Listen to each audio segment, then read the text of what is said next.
En nombre del Padre, del Hijo y del Espíritu Santo. Amén.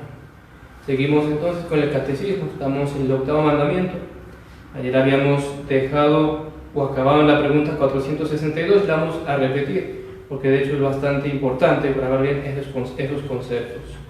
Entonces la pregunta 462 dice: ¿es lícito mentir alguna vez? Y la respuesta nos dice: jamás es lícito mentir, ni por juego, ni por interés propio o ajeno, por ser cosa mala en sí misma. Jamás es lícito mentir. No es el catecismo porque es algo malo en sí mismo.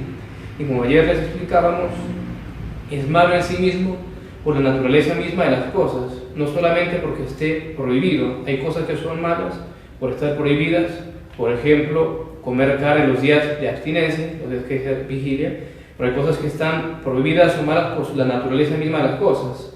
En este caso, mentir. Otro ejemplo, blasfemar. Blasfemar es algo malo en sí mismo.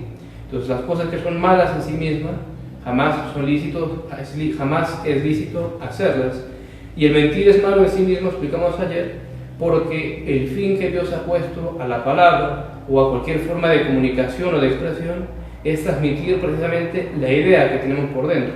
Como decíamos ayer, la mentira es la locución contra la propia mente. Si yo tengo algo en la cabeza, que esto es blanco, y yo digo lo contrario, o sea, hablo, locución es hablar, contra mi propia mente. Mi mente es blanco, yo sé que es blanco y digo negro.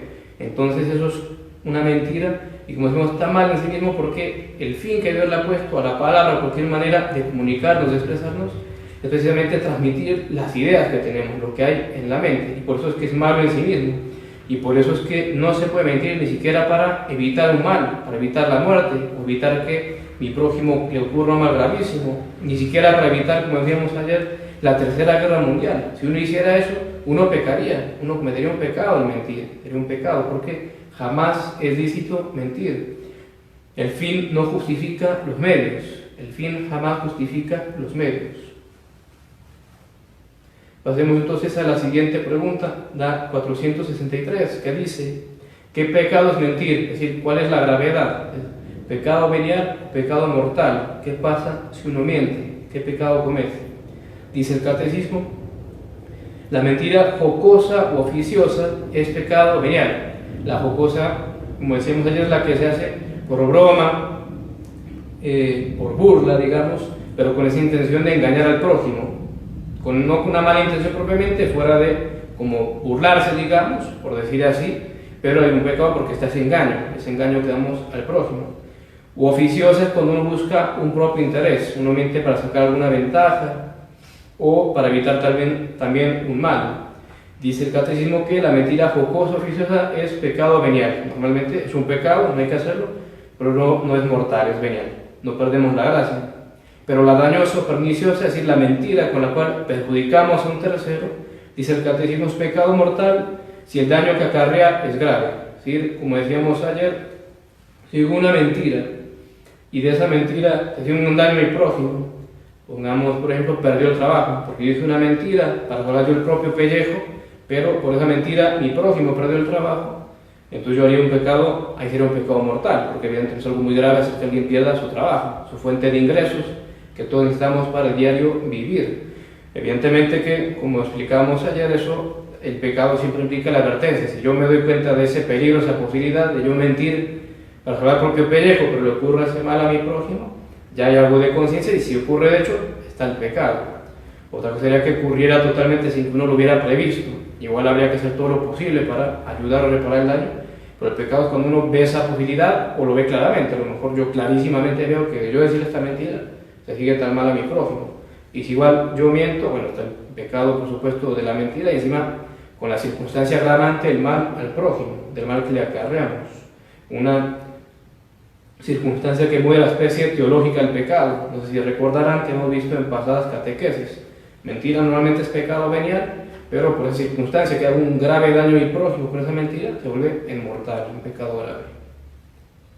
Hacemos la siguiente pregunta, muy importante, la 464. Entonces uno podría preguntarse, como dice el catecismo, es preciso decir siempre todo lo que se piensa, ya que nunca podemos mentir. Entonces siempre que alguien me pregunte cualquier cosa, a fuerzas tengo que decir lo que estoy pensando. O la respuesta a eso, dice el catecismo, no siempre es preciso, especialmente cuando el que pregunta no tiene derecho a saber lo que pregunta. De hecho, muy interesante es último que dice el catecismo, no tiene derecho a saber, porque si lo tuviera, hasta habría una obligación no de responder. Por ejemplo, en alguien que gobierna una comunidad, al preguntar a los súbditos por cosas que hacen a la misma bien común de la comunidad, etc., si uno mintiera ahí, digamos, no habría un derecho para ocultar. Uno al revés tiene que decir porque el otro tiene a su mando el gobierno de la comunidad, tiene que saber. Pero cuando no hay derecho, en general cualquier pregunta impertinente, que puede ocurrir a veces en nuestro prójimo, tal vez sin malicia, por descuido, imprudencias en preguntas, y son impertinentes, uno no está obligado a responderlas.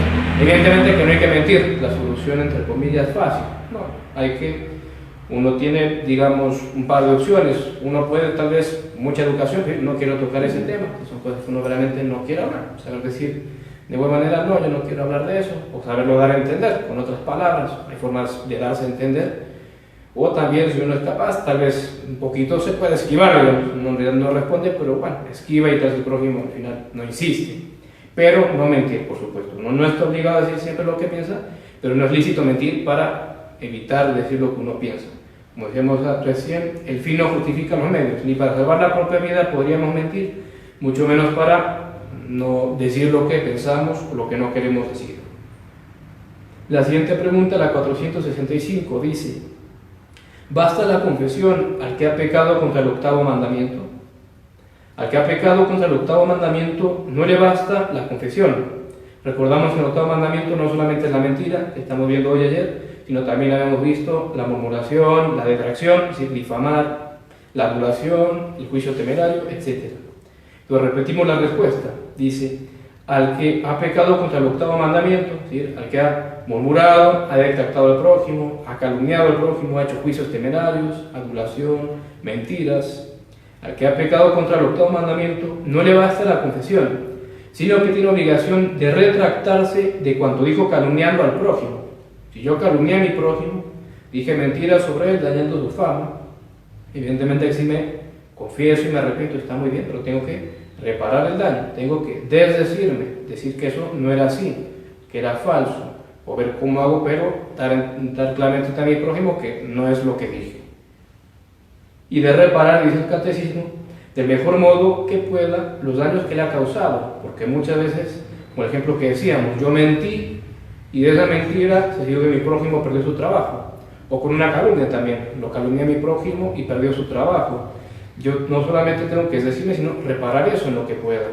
Entonces estar muy pendientes, porque eso puede acarrear la obligación, esos pecados de resarcir daños, perjuicios que le hayamos hecho, incluso económicos. Si yo le hice perder su fuente de ingreso a mi prójimo, yo tengo que, aquí tienes, porque yo le hice perder eso. Es una cosa seria estos pecados, tengo que estar muy pendiente. Y la siguiente pregunta y última para el día de hoy, y con esto termina el octavo mandamiento del catecismo, la pregunta 466, nos dice: ¿qué nos manda el octavo mandamiento? El octavo mandamiento nos manda que digamos la verdad en su lugar y tiempo. Muy interesante como dice, es la verdad en su lugar y tiempo, como quien dice oportunamente, porque como recién veíamos, uno no siempre está obligado a decir todo lo que a uno le preguntan. Es más, uno a veces está obligado a guardar secretos. Por ejemplo, gente, psicólogos, abogados, médicos, tienen muchas veces secretos profesionales que deben guardar y no pueden andarlo contando a cualquiera, las cosas de sus pacientes o clientes, y si lo hicieran pecarían, porque hay un secreto, hay algo que les obliga por su profesión. Entonces ellos al revés están obligados a guardar ese secreto, a ver bien, no mentir como decíamos, el fin no justifica los medios, pero tienen que guardar ese secreto. Y continúa el catecismo, nos manda el octavo mandamiento también, que interpretemos bien en cuanto podamos las acciones de nuestro prójimo. Esto es muy importante, lo repetimos, nos dice el catecismo que el octavo mandamiento nos manda que interpretemos bien en cuanto podamos las acciones de nuestro prójimo.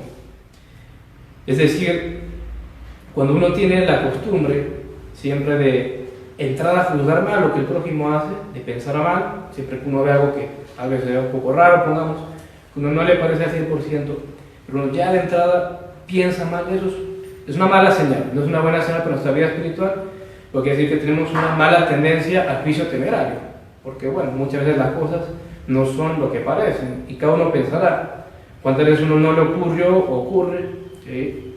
Tal vez le dice fulano una cosa a uno y después uno entera otra cosa y uno de una me mintió, me dijo una mentira. No, espere, porque como decíamos, la mentira es la locución contra la propia mente, es decir, que él dijera eso pensando lo opuesto. Se puede haber equivocado, puede haber cambiado de opinión o de parecer, a veces pasa. Decimos, voy a hacer tal cosa y después, por la razón que sea justa o no, uno al final ya no lo haga.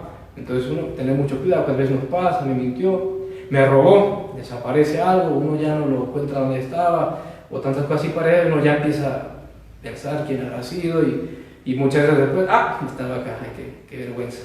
Y bendito Dios, uno no dijo nada, porque eso uno mete la pata y uno habla, dice y ya después uno queda mal, y como decimos, hay que desdecirse. Si uno hace ese juicio temerario y en ese sentido hasta puede dañar con la fama, pues hay que corregir. En todo caso, la persona le digo, ay no, mira, qué pena, al final siempre se encontré tal cosa, estaba abajo de la cama y no me acordaba, bueno, etcétera. Y bueno, cuántas cosas, o también, no es raro, ocurre algo, uno piensa, lo hizo a propósito, lo hizo para molestarme, fulano dijo eso, hizo esa cara porque sabe que me molesta y eso no está bien. Repetimos lo que dice el catecismo, el octavo mandamiento nos manda que interpretemos bien en cuanto ocupamos las acciones del prójimo, es decir, al revés de lo que los ejemplos que damos y que solemos caer, pensar, bueno, tal vez se equivocó, tal vez cambió de opinión, bueno, tal vez yo no me acuerdo dónde dejé lo que estoy buscando, no lo encuentro, no sé dónde está, voy a buscar más, o voy a preguntar a ver si alguien de la casa sabe o lo ha visto. Bueno, siempre, más bien como dice el catecismo, en cuanto podamos buscar excusar al prójimo. Lo hizo por debilidad, muy fácil que hacerse es excusar al prójimo, porque es cierto que a veces puede haber pecados, tal vez es un pecado flagrante, es cierto, pero uno siempre puede pensar, bueno, pobre, yo estuviera a sus pies fuera peor, entonces bendito sea Dios mío que si estoy en pies por tu gracia y no porque sea mejor que él. Y muy fácilmente, con pensamientos así, no veas esa tentación, ¿no? El juicio temerario o el juicio a secas, porque como decimos, a veces sí, puede tal vez alguien viviendo en unión libre, pecado público flagrante, pero más bien en vez de ya brincar te condeno y no, bueno, si yo estuviera en sus zapatos, seguro que estuviera más abajo, estuviera peor. Entonces tratar en la medida que podamos de pensar bien de las acciones de nuestro prójimo. Entonces dice el octavo mandamiento, muy importante tener esto en cuenta para nuestra vida espiritual y para la humildad, porque en el fondo es siempre estar como pensando mal o criticando, juzgando. En el fondo siempre hay mucha soberbia, porque si tuviéramos humildad no lo haríamos. Al revés, como dijimos, nos creeríamos que en los pies de Él fuéramos peor, y que si no estamos como Él es por gracia de Dios, y es más, que deberíamos estar mejor aún, pero porque somos unos miserables, no aprovechamos bien las gracias de Dios que nos da, y le somos infieles, y por eso estamos en nuestro estado de mediocridad, o sí, con nuestros defectos que no lo logramos quitar, o que volvemos una y otra vez. Entonces tener siempre esos pensamientos que para la vida espiritual nos van a hacer y nos van a ayudar muchísimo. En todo caso dejamos allí por hoy. Dios mediante, mañana entraremos en lo que nos dice el catecismo del 10º y último de los mandamientos. Ave María Purísima, sin pecado concebido de María Santísima. en el nombre del Padre, del Hijo y del Espíritu Santo. Amén.